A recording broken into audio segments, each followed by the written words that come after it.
सीताराम राम राम हरे राम राम राम सीताराम राम राम सीताराम राम राम राजा राम राम राम सीताराम राम राम राजा राम राम राम हरे राम राम राम सीताराम राम राम हरे राम राम राम सीताराम राम राम हरे राम राम राम सीताराम राम ओ राम हरे राम राम राम सीताराम राम राम श्याम रामचंद्र की जय। अपनी छोटी बहन देवकी को बैठा कर ले जा रहा था कंस। तब तक आकाशवाणी हो गई, रे कंस, जिस बहन को इतना प्यार से विदा कर रहा है उसी का 8वां गर्भ तुम्हारा काल बनेगा। कंस जैसे सुना कि इसका 8वां गर्भ काल बनेगा, तुरंत अपनी बहन को रथ से उतारा, उसका केस पकड़कर मारने जा रहा था। तब तक वसुदेव जिसके हाथ पकड़ लिए कहे, कंस तुम वीर योद्धा हो। एक वीर योद्धा को किसी स्त्री को नहीं मारना चाहिए, क्योंकि जहाँ स्त्री का अपमान होता है वहाँ देवता और लक्ष्मी वास नहीं करते हैं। उस घर में सुख और संपत्ति नहीं रहता है, शांति नहीं रहता है। लक्ष्मी तो स्त्री तो लक्ष्मी के स्वरूप होती है। स्त्री से ही बड़े बड़े ऋषि महर्षि देवताओं का जन्म हुआ है। अगर इसका संहार कर दोगे तुम्हारा भी कलंक लगेगा। तुमको कलंक लगेगा कि इतना बड़ा राजा होकर, इतना बड़ा पराक्रमी होकर, वीर योद्धा होकर एक छोटी सी बहन को मार रहा है। क्या तुम कलंक को लेना चाहते हो? कहा कि चलिए आप कह रहे हैं तो मैं नहीं मारूंगा। लेकिन देखो अभी आकाशवाणी हुआ है कि 8वां गर्भ इसका काल बनेगा, तो क्या करें? छोड़ दें कि मार दें? वसुदेव जी कहे कि कंस घबराओ नहीं, जितना संतान होगी सब मैं लाकर तुम्हें दे दूंगा। 1 संतान 2 संतान जितने भी संतान होगी मैं लाकर तुमको देता रहूंगा, तुम चाहे मारो चाहे छोड़ो। जब ऐसे कहे, ऐसे सांत्वना दिए, तब कंस कहा चलिए कोई बात नहीं, छोड़ देते हैं। छोड़ने के बाद भी क्या किया कि उन दोनों को, अपने बहन को और वसुदेव जी को ले जाकर कारागार में बंद कर दिया और पहरा बढ़ा दिया, इन लोगों को देखते रहना। समय आया, धीरे धीरे प्रथम पुत्र हुआ। प्रथम पुत्र हुआ तो वसुदेव जी टोकरी में लिए लेकर कंस के पास गए। कंस देखो, मैंने कहा था कि जब पुत्र होगा तो मैं तुमको दे दूंगा, लो। कंस उस पुत्र को, नन्हे से शिशु को देखता है तो कहता है, वसुदेव जी ये मेरा भांजा लगेगा, एक छोटा सा बालक हमारा क्या बिगाड़ेगा, ले जाइए इसे। वापस कर दिया। तब तक नारद जी आ गए। कहे, कंस यह फूल बताओ, कमल का फूल लेकर आए। कहे कि यह फूल बताओ कि इसमें पहला और 8वां पंखुड़ी कौन है? इधर से गिनेंगे तो 8वां आया, इधर से गिनेंगे तो 8वां आया, पहला हो जाएगा।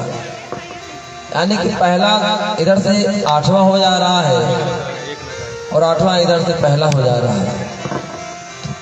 तुम ये बताओ कि पहला इसमें से कौन है? तो कहा कि मैं नहीं समझ पाया। तो नारद जी कहते हैं कि कंस देखो, जैसे तुम इसको समझ नहीं पा रहे हो कि पहला कौन है 8वां कौन है, तो ऐसे ही जो तुम पुत्र अभी वापस किए हो और तुम कैसे जानते हो कि यह पहला है? कहने यही 8वां हो जाएगा। तुरंत चकरा गया और जाता है, अपने भांजे को लेकर आता है, देवकी के प्रथम पुत्र को लाता है और पटक कर मार डालता है। ऐसे ही 6 पुत्र को मार डाला। धीरे धीरे संतान होते गए और 6 पुत्र को कंस समाप्त कर दिया। 7वें पुत्र के रूप में जब बलराम जी आने वाले थे तो भगवान नारायण योग माया को आदेश दिए कि हे योग माया, तुम जाओ और माता देवकी के गर्भ में बलराम जी हैं, उनको ले जाकर रोहिणी के गर्भ में स्थापित कर दो। अब तुम स्वयं जाकर यशोदा के गर्भ में स्थापित हो जाओ और मैं 8वें गर्भ के रूप में माता देवकी के द्वारा जन्म लूंगा। योग माया ने ऐसा ही किया। माता देवकी के 7वें जो गर्भ था बलराम जी का, उनको ले जाकर रोहिणी माता के गर्भ में स्थापित कर देंगे और स्वयं यशोदा माता के गर्भ में योग माया चली गई और 8वें गर्भ के रूप में भगवान नारायण आए। भगवान नारायण जैसे उनके गर्भ में आए तो उनका गर्भ चमकने लगा। कारागार पूरा अंधेरा था, उजाला में बदल गया। सभी द्वारपाल पहरेदार कंस चकित हो गए, कैसा उजाला है, कहीं मेरा काल तो नहीं आ गया। अब कंस को नींद नहीं आया। हर जगह जहां जा रहा था वहां उसका काल ही दिखाई दे रहा था। लग रहा था कि मेरा काल आ गया। अगर वह भोजन करता था, उसमें जीरा देखता था तो भयभीत हो जाता था। अगर सोने में कोई स्वप्न देख लेता था, चिल्लाकर बैठ जाता था। अगर कहीं पानी पी रहा था, कहीं परछाई देख लेता था तो भयभीत हो जाता था, कहीं यही नहीं तो कृष्ण है, ये मेरा काल तो नहीं है। यानी कि चलते उठते बैठते घूमते हर जगह वह कृष्ण का ही दर्शन करने लगा। काल रूपी कृष्ण का दर्शन करने लगा। धीरे धीरे जब समय आया तो समस्त देवता ब्रह्मा जी के पास गए। अब ब्रह्मा जी आए, उस कारागार के ऊपर माता देवकी के गर्भ की प्रणाम कर रहे हैं, गर्भ स्तुति गा रहे हैं। क्या हुआ कि एक बार गर्भ रोते रोते भगवान के पास पहुंचा। गर्भ कहा कि हे प्रभु, आप हमें इस शरीर से मुक्त करिए। भगवान के क्या बात है। गर्भ कहा कि लोग बार बार यही कहते हैं, हे प्रभु आप हमारे ऊपर ऐसा आशीर्वाद बनाएं, हमें पुनः गर्भ में न आऊं, मैं किसी के गर्भ में न आऊं। क्योंकि गर्भ में जितना जीव को पीड़ा होता है उतना पीड़ा कहीं और नहीं होता है। जितना कष्ट गर्भ में होता है उतना कष्ट बाहर नहीं होता है। तो बार बार लोग यही कहते हैं कि हे प्रभु आप हमारे ऊपर ऐसा कृपा बनाएं कि मुझे पुनः गर्भ में न आना पड़े। तो गर्भ हमेशा रो रहा था। तो भगवान कहे, हे गर्भ तुम नाराज मत हो, दुखी मत हो, मैं तुम्हें सुख देने के लिए मैं भी गर्भ में आऊंगा। तो ही गर्भ को सुख देने के लिए आज भगवान नारायण माता देवकी के गर्भ में आते हैं। तो आज गर्भ प्रसन्न हो गया। तो उस गर्भ की स्तुति गाने के लिए समस्त देवता ब्रह्मा जी आकर स्तुति गाते हैं। स्वागतम कृष्णा शरणागतम कृष्णा, स्वागतम कृष्णा शरणागतम कृष्णा, स्वागतम कृष्णा शरणागतम कृष्णा, स्वागतम सुस्वागतम शरणागतम कृष्णा, स्वागतम सुस्वागतम शरणागतम कृष्णा, स्वागतम कृष्णा शरणागतम कृष्णा कृष्णा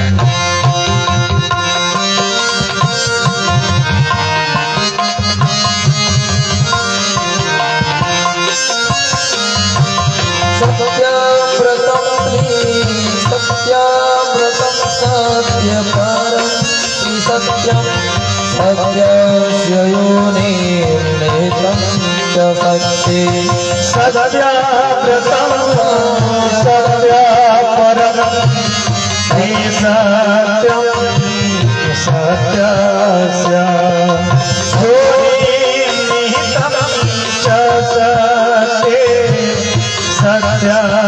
सत्यमेक सत्यं स्वागतं वीरा शरणागतं कृष्णा स्वागतं कृष्णा शरणागतं कृष्णा स्वागतं सुस्वागतं शरणागतं कृष्णा स्वागतं कृष्णा शरणागतं कृष्णा स्वागतं कृष्णा शरणागतं कृष्णा। सभी देवता और ब्रह्मा जी कहते हैं सत्य व्रतम सत्य परम त्रिसत्यम सत्य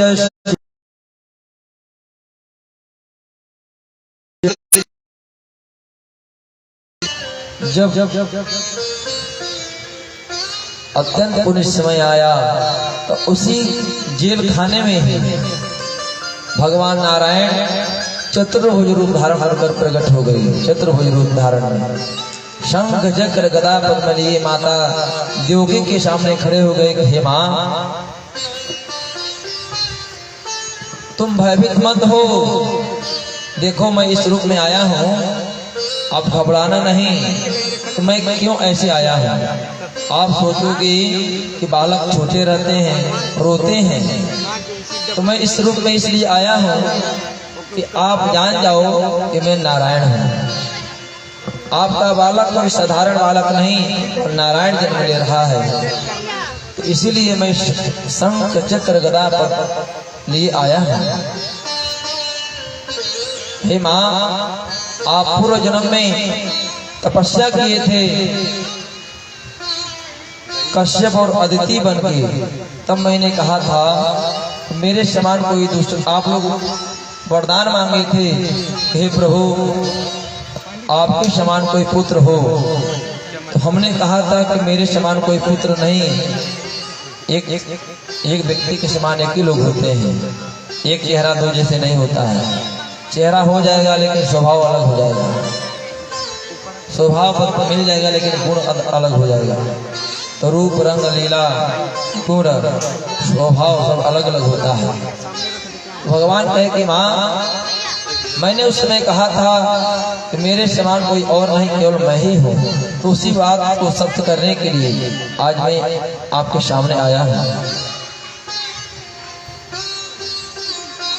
आप यह ना चिंता करिए कि कंस मुझे मार डालेगा। आप आधे देर तो मैं 1 मिनट में कंस को मार दूंगा अभी,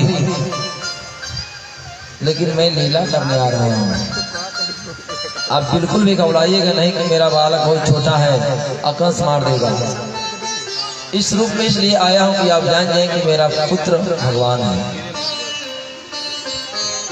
तुरंत देवकी माता कहती हैं, अरे प्रभु, कहीं बालक का ऐसा स्वरूप होता है क्या? कहीं बच्चा जन्म लेता है तो कपड़ा पहन कर आता है क्या? कहीं 4 हाथ होते हैं क्या? कहीं ऐसे बोलता है क्या? वो तो बच्चे रोते हैं, कपड़ा नहीं पहनते हैं, छोटे रहते हैं, आप इतने बड़े हैं। तुरंत प्रभु शांत हो गए और जो 4 हाथ था उसमें से 2 हाथ गायब कर दिए, जो कपड़ा पहने थे कपड़ा हटा दिए, जो बड़ा शरीर था उसको और छोटा कर लिए, बालक के रूप में बन गए। अपनी माता से कहते हैं, माँ आप घबराना नहीं, गोकुल में नंद जी हैं, उनके घर आप हमें भिजवा दीजिएगा और उनके घर एक कन्या होगी, उसको यहाँ लाइएगा। कहे कैसे होगा यार? कहे कि आप करते जाइएगा, काम आपका बनता जाएगा। भगवान नारायण जैसे ही छोटे हुए, वसुदेव जी तुरंत एक टोकरी उठाए, हाथ में पूरा जंजीर लगा था, पैर में जंजीर, गले में जंजीर, लेकिन टोकरी जैसे उठाए सभी द्वारपाल सो गए। अंधेरा हो गया, जो लाइट थी लाइट गुम हो गई, अंधेरा हो गया, सभी द्वारपाल सो गए। इस कारागार में दिव्य प्रकाश हो गया। माता जी और भगवान नारायण आपस में बात कर रहे हैं कि आप घबराइए नहीं, आप हमें गोकुल में भिजवा दीजिए और वहां से कन्या को यहाँ लेकर आइए। तो वसुदेव जी एक टोकरी में कन्हैया को रखते हैं, तो हाथ की बेड़ियां खुल गई, पैर की बेड़ियां खुल गई। जैसे ही लेकर बढ़ना चाहे, दरवाजा सब चढ़ चढ़ कर खुलता गया। बाहर गए तो मंदम मंदम जलधरा, धीरे धीरे बारिश होने लगा, बादल गरजने लगे। जमुना जी की तरफ गए तो जमुना जी पूरा उफान भर रही थी जल से। अब जमुना जी से प्रार्थना की कि जमुना मेरा कार्य करो, मेरा कार्य सिद्ध करो। जमुना यह सोच रहे थे कि ये मेरे पति नारायण जन्म लिए हैं, ये तो मेरे पति हैं, मैं अपने पति से जरूर मिलूंगी। तो अपने पति को प्रणाम करने के जमुना बार बार उफान ले रही थी, बार बार उफान ले रही थी। लेकिन भगवान सोचे कि कहीं मेरे बाबा वसुदेव जी डूब ना जाए, इसलिए अपना पैर नीचे झुला दिए कि जमुना अगर आएंगी तो मेरा पैर छू लेगी, तुरंत नीचे चले जाएंगे। लेकिन एक संत भाव देते हैं कि जब वसुदेव जी लेकर जा रहे थे तो जमुना जी ऊपर आई, तब तक वसुदेव जी का दाढ़ी स्पर्श हो गया। तो जमुना जी सब जाकर नीचे हो गए, रास्ता दे दिया, क्योंकि जमुना जी भगवान कृष्ण की पत्नी लगती हैं जमुना जी। तो वसुदेव जी क्या लगेंगे? ससुर। सोचे कि ससुर का दाढ़ी स्पर्श हो गया है, तुरंत जाकर वहां से हट गए। वसुदेव जी सीधे जाते हैं गोकुल। वृंदावन से, मथुरा से गोकुल 30 किलोमीटर दूर है। तो 30 किलोमीटर की दूरी पूरा रात करते हैं। प्रातः काल वेला में 3-4 बजे करीब पहुंचते हैं। 12 बजे जन्म होता है, 3-4 घंटा में इतना फास्ट चलते हैं तो वहाँ पहुँचते हैं गोकुल। गोकुल में चारों तरफ अंधेरा था, वहाँ पर कन्हैया को ले जाकर लिटा दिए और वहाँ एक कन्या जन्म ली थी यशोदा के द्वारा, उनको अपने टोकरी में रखते हैं, अपना अपने कारागार की तरफ बढ़कर चले आते हैं। जैसे ही कारागार में प्रवेश किए, दरवाजे अपने आप बंद होते गए, ताला लगता गया। जितने द्वारपाल थे सब जाग गए, उजाला हो गया। तब तक वह कन्या जोर जोर से रोने लगी। सभी सैनिक भागते गए, कंस को बुलाए कि महाराज 8वां गर्भ आ गया है, जन्म हो गया है, आइए। तुरंत कंस भागते हुए आया कन्या को मारने के लिए। तुरंत माता देवकी से वो कन्या को छीन लिया कंस, ले जाकर ऐसे नचाकर पकड़ना चाहा। तुरंत वो कन्या आकाश में उड़ गई। कहे रे कंस, तुम निरपराध बच्चों को मारकर क्या बिगाड़ेगा? अरे हमें मारकर तो क्या बिगाड़ेगा? तेरा काल तो कहीं और जन्म ले चुका है। तो कंस कहा, रे माता जी तुम्हें तो बता दो कहाँ जन्म लिया है।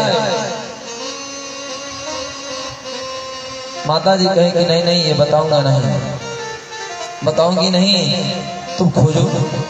वही कन्या विंध्याचल में जाकर निवास की। बोले विंध्यवासिनी माता की, माता भद्रकाली की। वही कन्या विंध्यवासिनी के रूप में जानी गई। उधर कन्हैया धीरे धीरे हिल रहे थे। इधर कंस सोचा कि बालक कहाँ गया, कहाँ जन्म ले लिया। तुरंत सभी असुरों को बुलाता है, मीटिंग करता है कि कौन बालक है, कब जन्म लिया है, कहाँ लिया है, इसको तुरंत पता लगाओ और खोजो, और खोज कर लाओ, मुझको दो, मैं उसका वध करूंगा। इधर कंस मीटिंग करता है, इसे मीटिंग करने दीजिए, हम सभी चलते हैं गोकुल की तरफ। गोकुल में नंद बाबा बूढ़े हो गए थे, उनके घर कोई संतान नहीं था। अब वह प्रतिदिन गंगा जी नहाते थे। अब मन में यही प्रार्थना करते थे कि हे भगवान मेरे घर भी संतान हो जाए, मेरे घर भी संतान हो जाए।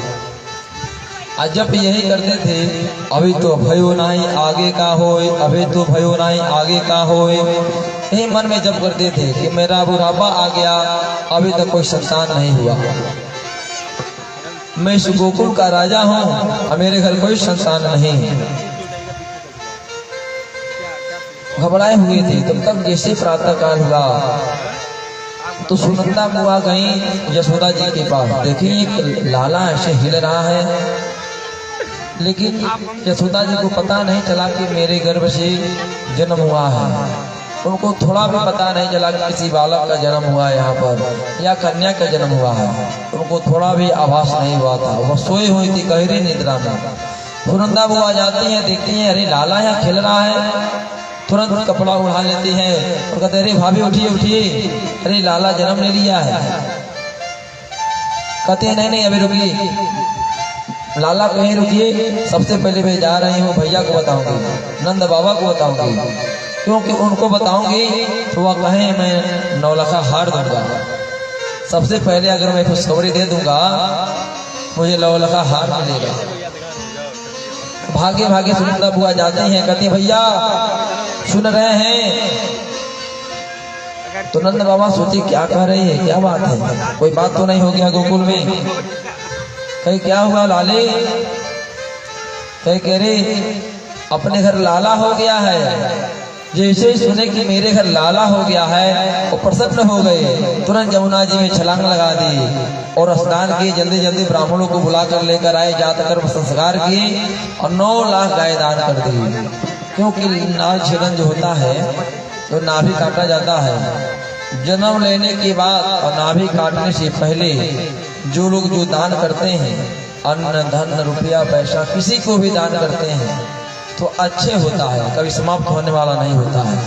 तो नंद बाबा आज नाल काटने से पहले सब ब्राह्मणों को, सभी संतों को, बड़े अपने नगर वासियों को दान करते हैं कि तुम सोना ले जाओ, तुम चांदी ले जाओ, तुम हीरा ले जाओ, तुम पन्ना ले जाओ, तुम जवाहरात ले जाओ। किसी को गाय देते हैं, किसी को धन देते हैं, किसी को अन्न देते हैं, सबको दान करते हैं। सभी लोग प्रसन्न हो जाते हैं। अब सभी लोग मिलकर आते हैं कि चलो सभी लोग मिलकर आते हैं कि यशोदा जी के घर तो लाला जन्म ले लिया है। सभी गोकुल के लोग आते हैं, मिलकर बधाई देते हैं। और नंद जी की अगना में बज रही आज बधाई। देखिए लाला का जन्म हो गया है, आप सभी बधाई गाएंगे और झूमेंगे और सोहर सुनेंगे और लाला का दर्शन करेंगे, पूजन करेंगे सभी लोग।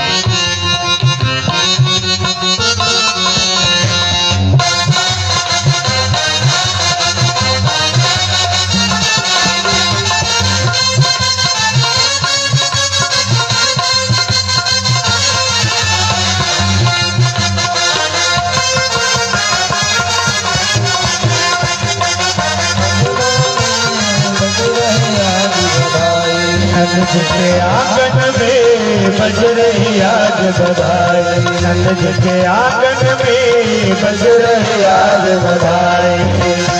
100 बार बधाई लो, लाखों बार बधाई, 100 बार बधाई लो, लाखों बार बधाई।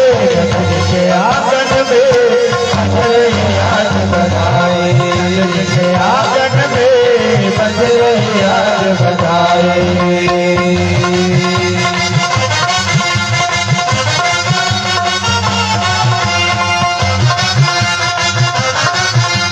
ताली बजाते हुए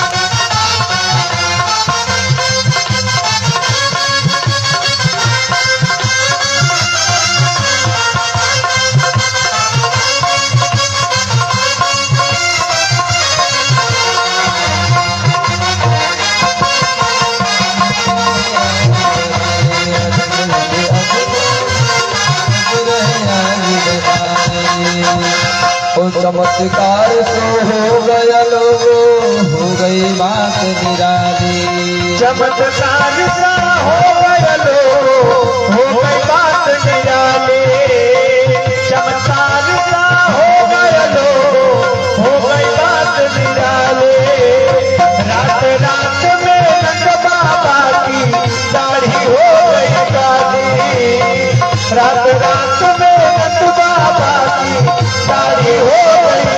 नंद जी के आंगन में बज रही आज बधाई, नंद जी के आंगन में बज रही आज बधाई।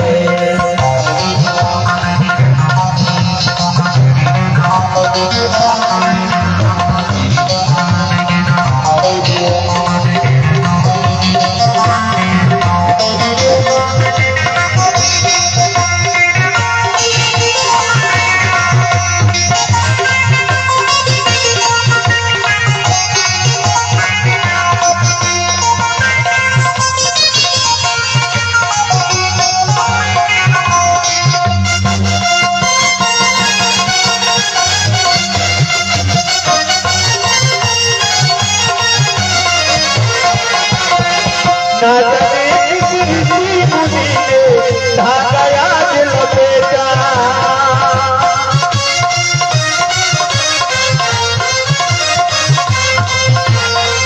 ना जाने किस ऋषि मुनि ने धागा याद लपेटा।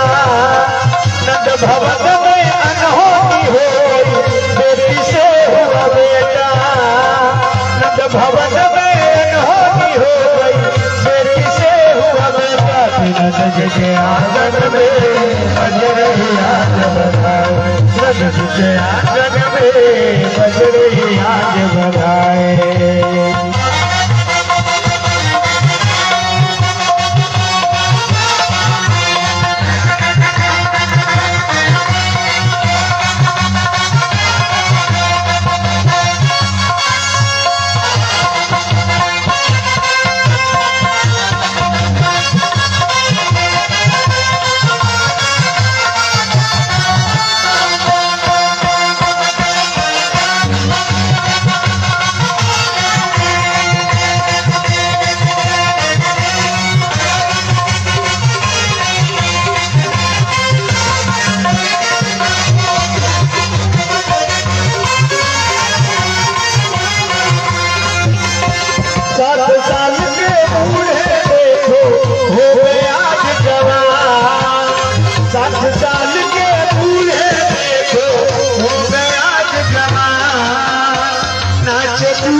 नंद जी के आंगन में बज रही आज बधाई, नंद जी के आंगन में बज रही आज बधाई।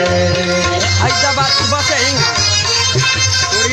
अरे यार सही से ओंगा मत खड़ा करो, निकाल लो निकालो,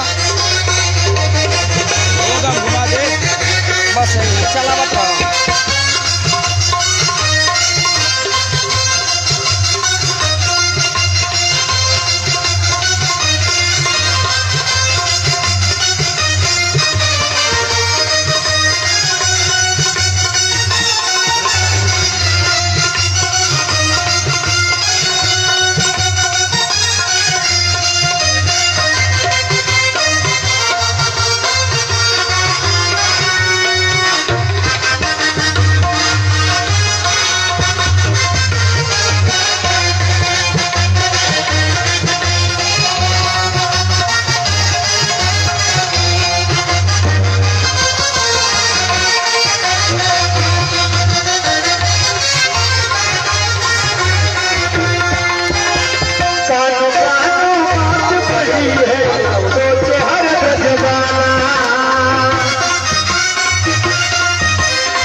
नंद जी के आंगन में बज रही आज बधाई, नंद जी के आंगन में बज रही आज बधाई, बज रही आज बधाई लो बार बार बधाई, सौ सवार बधाई लो लाख बार बधाई। नंद जी के आंगन में बज रही आज बधाई, नंद जी के आंगन में बज रही आज बधाई, नंद जी के आंगन में बज रही आज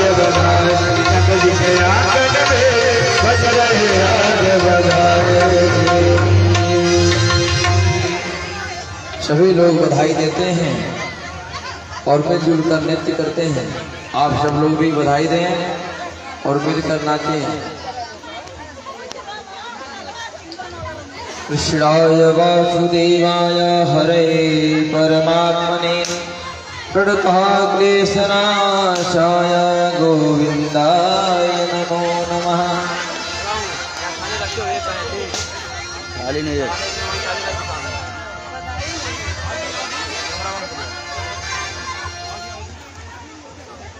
भाई सामने थाली रख दीजिए, जिसको कराना हो जलाएंगे। हरि हवा में जग में कन्हैया, कहवा में बधाई बाज हो, ललना के कर अंगनवा सुहावन, महलिया उठे सोहर हो, ललना के कर अंगनवा सुहावन, महलिया उठे सोहर हो। आवाज बाजना बधैया, कहवा में बधाई बाज हो, हवा में जग में कन्हैया, कहवा में बधाई बाज हो, ललन के कर अंगनवा सुहावन, महलिया उठे सोहर हो, ललन के कर अंगनवा सुहावन, उठे सोहर हो।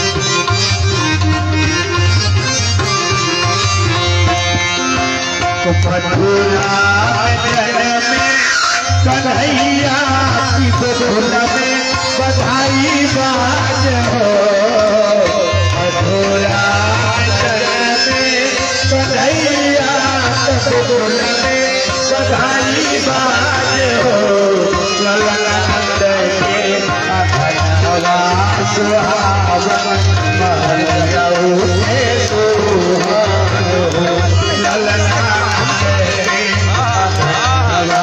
सुहावन, महलिया उठे सोहर हो।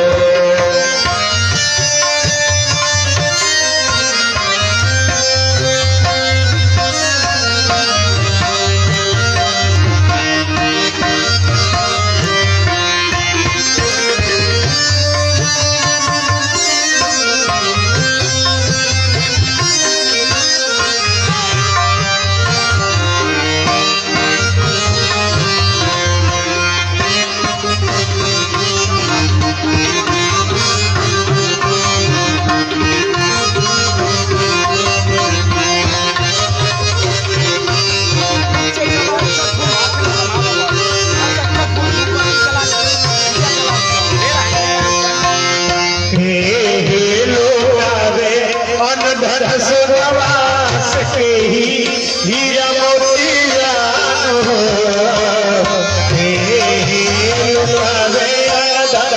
सुरवास के ही हीरा मोतिया हो, ललन के लुटावे धेनु गैया, महलिया उठे सोहर हो, ललना के लुटावे धेनु गैया, महलिया उठे सोहर हो।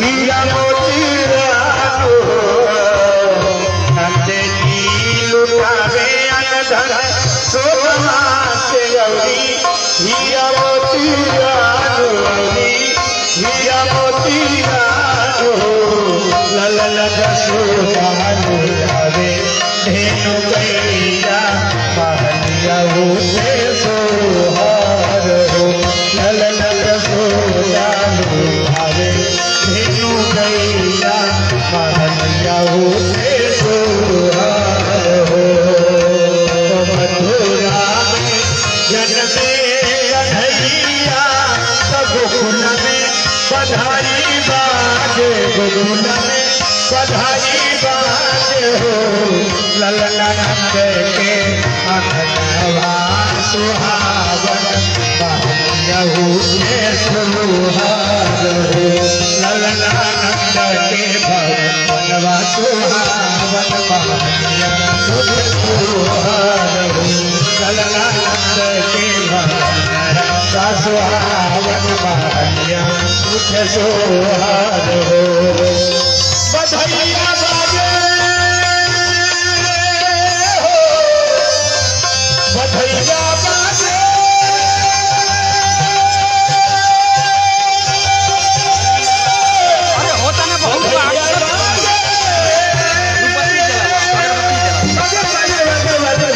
बधाइयाँ बाजे आंगने में बधाइयाँ बाजे आंगने में बधाइयाँ बाजे आंगने में बधाइयाँ बाजे बधाइयाँ बाजे बधाइयाँ बाजे बधाइयाँ बाजे आंगने में बधाइयाँ बाजे आंगने में बधाइयाँ बाजे आंगने में बधाइयाँ बाजे आंगने में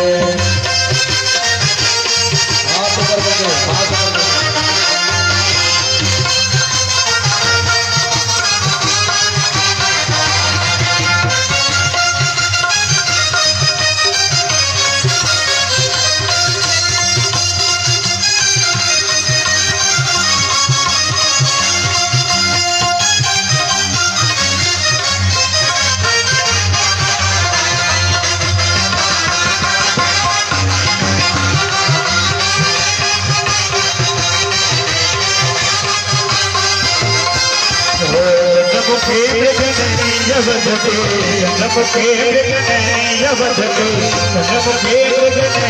हाथ ऊपर करके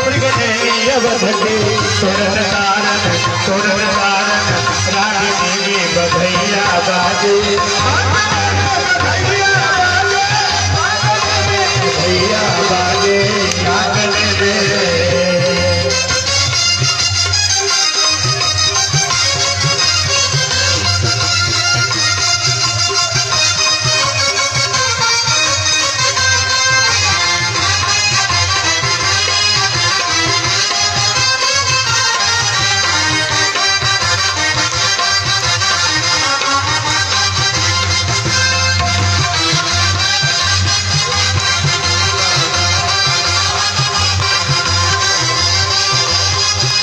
भरी प्रमदागन नाचे भरी प्रमदागन नाचे भरी प्रमदागन नाचे नुपुर बांधे पायने में बधैया बाजे आंगने में बधैया बाजे आंगने में बधैया बाजे आंगने में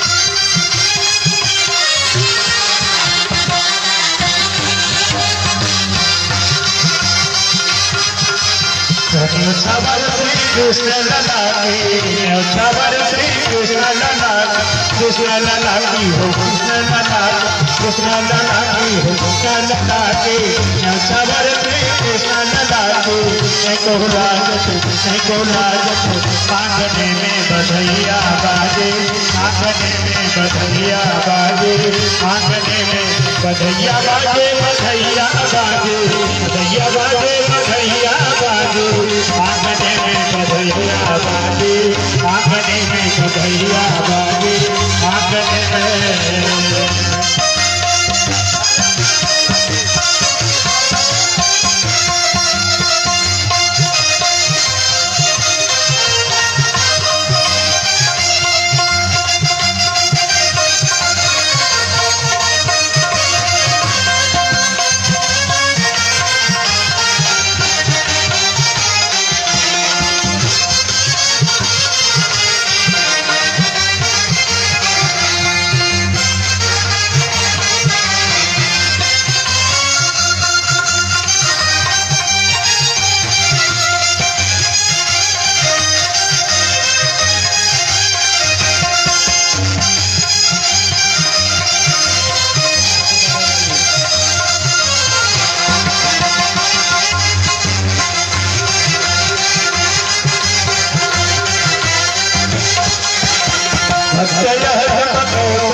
जागने में बधैया बाजे आंगने में बधैया बाजे आंगने में बधैया बाजे बधैया बाजे बधैया बाजे बधैया बाजे आंगने में बधैया बाजे आंगने में बधैया बाजे आंगने में बधैया बाजे आंगने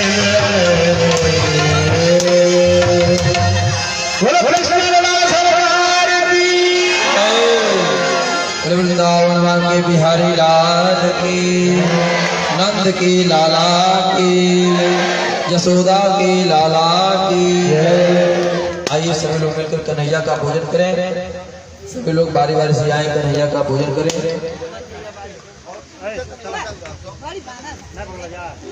जिसको भी कन्हैया का भोजन करना हो आकर भोजन करें। बोला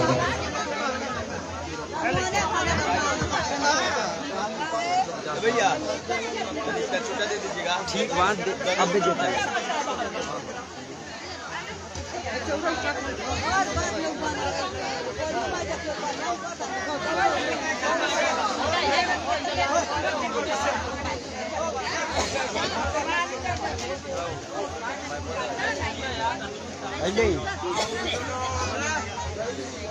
भगवान का प्रणाम जिसे भी करना है वह आगे आगे प्रणाम कर सकता है भगवान को।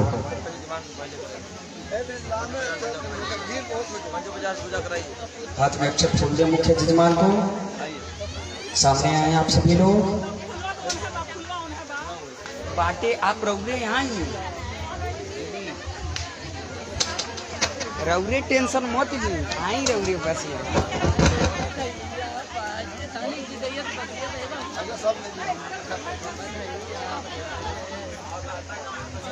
ओम हरि ओम ओम सच्चिदानंद रूपाय विश्वोत्पत्त्यादिहे तवेतापत्रय विनाशाय श्री कृष्णाय वयं नमः।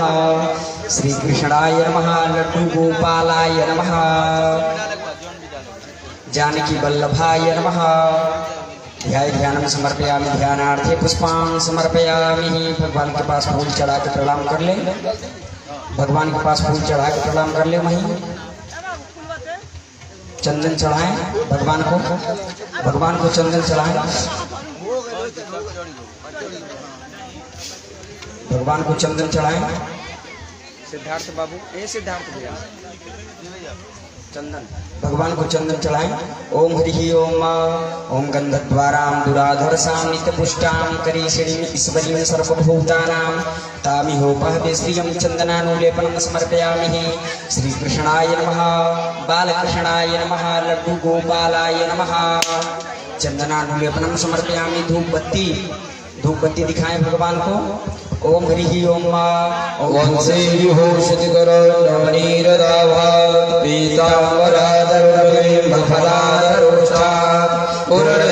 सुंदर मुखाधरविंद नेत्रा कृष्णात्मं किमपि तत्त्वमहं न जाने। राधा भक्ति हरि ज्ञानं कटाभ्याम या च समन्विता राम श्री भागवते गाथा वंदे युगल रूपिणे राधा कृष्णाभ्याम नमः। प्रार्थना पूर्वक नमस्कारान् समर्पयामि। प्रणाम कर ले, भगवान के पास चढ़ा के प्रणाम कर ले।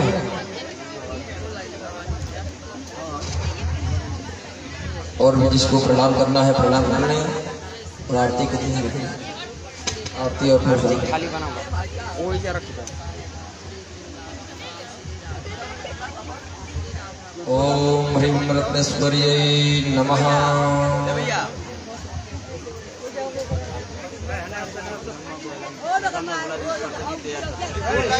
अरे यार प्रसाद दिया कब तैयार। आप दीपक जलाइए ना गुरु।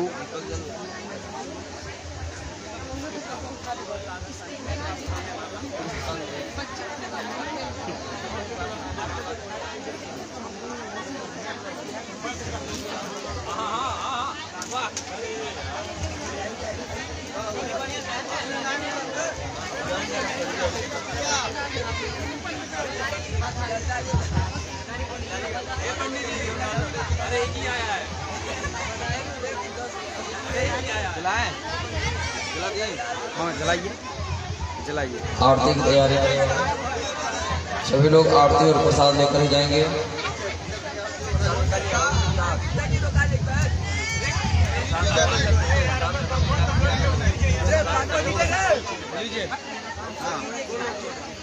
भैया